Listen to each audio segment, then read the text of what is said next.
Thank you for giving me these 10 minutes to 11 minutes for malignant hypertension. Now, malignant hypertension is a term which has been used to describe a very much elevated blood pressure, and by definitions, it is beyond 180 systolic and beyond 120 diastolic, with multiple complications, some evidence of organ damage, and a poor prognosis. Now, conventionally, in order to make a diagnosis of malignant hypertension, the papilledema should be present. I'm not very sure whether the current definitions do write papilledema to be necessarily present or not, but conventionally, yes, papilledema should be present if you want to call it malignant hypertension.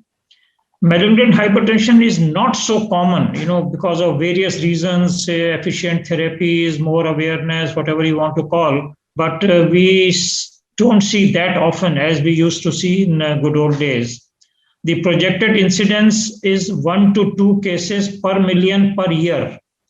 If you take the whole statistical data, then the emergency department visits with malignant hypertension have doubled in the last about a decade. Now, that may be because we have more emergency department units and people are more aware. They go faster to the emergency triads. It may not be actually increasing the incidence of malignant hypertension, but the visits to the ED have definitely increased to almost double in last decade. Now, typical examples of these malignant hypertensions are cerebral infarctions, acute pulmonary edema, eclampsia, and so on and so forth.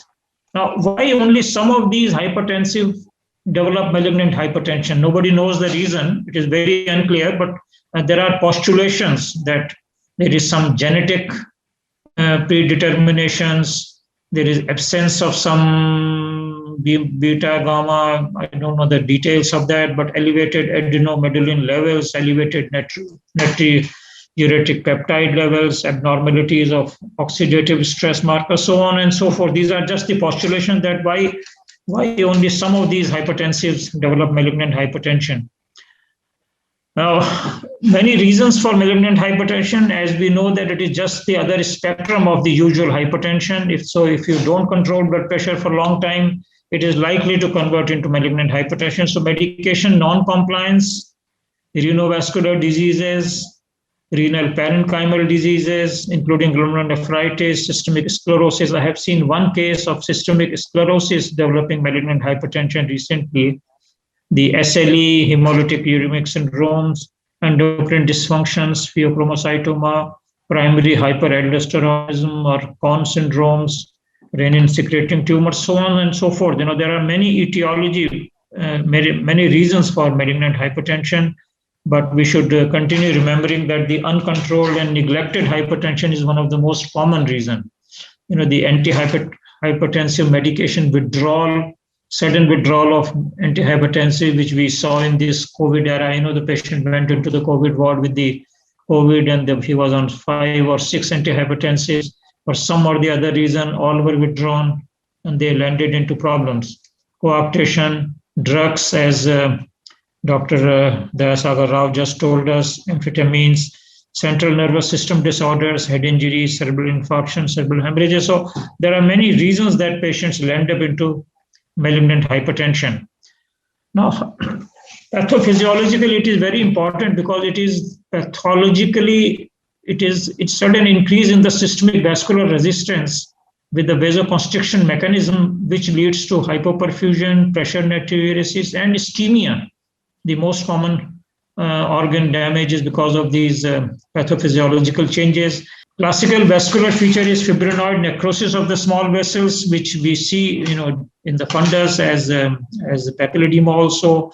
Another feature of the hypertensive malignant hypertension is the loss of autoregulation in the brain, which can present as hypertensive encephalopathy. So these are the various pathophysiological mechanisms through which the malignant hypertension shows its bad effects. Most patients with the persistently elevated blood pressure for years before presenting with hypertensive emergencies. The initial questioning in the history should focus on finding the indicators of the organ damage, because that's what is most important at the time of emergency. We should try to focus on which organ is likely to be affected: headache, nausea, vomiting, visual disturbances, chest pain, back pain, suggesting aortic dissection, dyspnea, orthopnea, visual disturbances. Review all prescription and non-prescriptional medications, adherence of these medications since last doses. Ask about recreational drugs like amphetamines, cocaine, phencyclines, or oral contraceptives. In one scientific review, the most common presentation of hypertensive emergency or malignant hypertension was chest pain in 27%, dyspnea in about 1/4, and another 1/4 came with a neurological deficit. So most common presentations in the emergency would be one of these three features.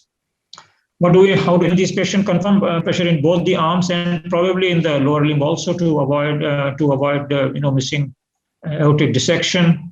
Fundoscopic examination, which we all used to do in good old days. I'm not sure whether current generation does any fundus examination or not, but it's not so difficult to find, the papilledema in a non-dilated pupil bedside. We diagnosed many cases in the past as in our younger age of malignant hypertension just by looking at the non-dilated pupil. Assess for murmurs, gallops, signs of heart failure, look for pulmonary edema, look for abdominal bruise, and of course look for neurological findings, which can lead you to the higher diagnosis of hypertensive encephalopathy. This is a typical picture of the fundus showing papilledema, a very advanced grade 4. Keith Wigner classification grade 4 retinal changes. Now, how do we evaluate these patients? The basic tests remain electrocardiology, electrocardiograph, ECG, X-ray, urine analysis.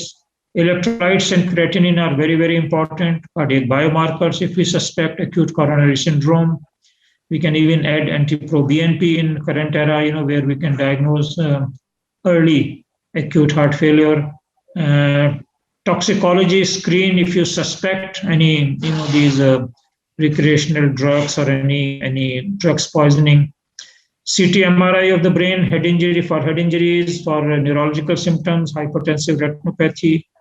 Contrast CT or MRI for ruling out, any dissections if you are suspecting that, or maybe in the late phase if you want to diagnose renal artery stenosis and some of those secondary causes of hypertension.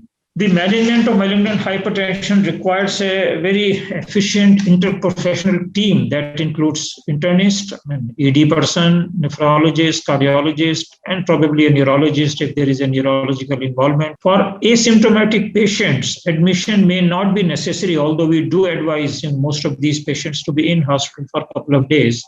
But then it's not strongly recommended in case patient doesn't have any symptom along with the blood pressure of more than 180, 120. Those with the symptoms need to be monitored and specialists consulted as per the suspicion of the end organ injury. Adequate therapy, including the choice of medications and the length and the type of medications, depends on the specific hypertensive emergency and the suspicion of the end organ damage. No trials exist comparing the efficacy of various agents in the treatment of malignant hypertension. Although the drugs are chosen on the basis of their rapidity of action, ease of use, special situations, or convention. We'll just come to that in a moment. It's not recommended to decrease the blood pressure too fast or too rapid, as ischemic damage can occur in vascular territories, where those territories which have become habituated with the elevated level of blood pressure for a long time. For the majority of hypertensive emergencies, the mean arterial blood pressure should be reduced by approximately 10 to 20% within first hour, and by another 5 to 15% over next 24 hours. This often leads to target blood pressure of less than 180 by 120 for the first hour and less than 160, 110 in next 24 hours. One should rarely try to bring it below 130, 80 in the next 24 hours time frame. The common intravenous medications which we have been using and which we still use are sodium nitroprusside, nicardipine, labetalol, esmolol. And I'm not going into details of doses of these drugs which are so well known to us. If there is any possibility of underestimation of blood pressure, then you can still use arterial line, which is not very common to use in the hypertensive emergencies. Short-acting nifedipine should be avoided as there is a risk of rapid, unpredictable hypotension. leading to ischemic events. Even short-acting enalapril injectable, which we were told that it can be used, is not a very good drug for in these hypertensive emergencies because of uncontrolled drop of the blood pressure. In special situations, acute phase of ischemic CVA, acute aortic dissection, acute myocardial ischemia requires a different tailor-made protocol to reduce the blood pressure in these hypertensive emergencies. Differential diagnosis remains acute kidney injury, dissection of aorta, chronic kidney disease, subarachnoid hemorrhage, pheochromocytoma, and renal artery stenosis. Multiple complications can arise when the target organs are affected, including encephalopathy, hemorrhage, MI, heart failure, unstable angina, dissecting aneurysm. The prognosis of patients with malignant hypertension is very much guarded. The 5-year survival is estimated to be around 75 to 84% with the current efficient treatments, and without treatment, the life expectancy is less than 24 months. Most of the deaths are the result of heart failure, stroke, or renal failure. As we know, friends, hypertension continues to be #1 killer in the world, in spite of all kind of diseases that we have encountered, including COVID, I believe. And we cannot forget, all these historical people dying of hypertension emergencies or actually malignant hypertension. Thank you very much for your kind listening.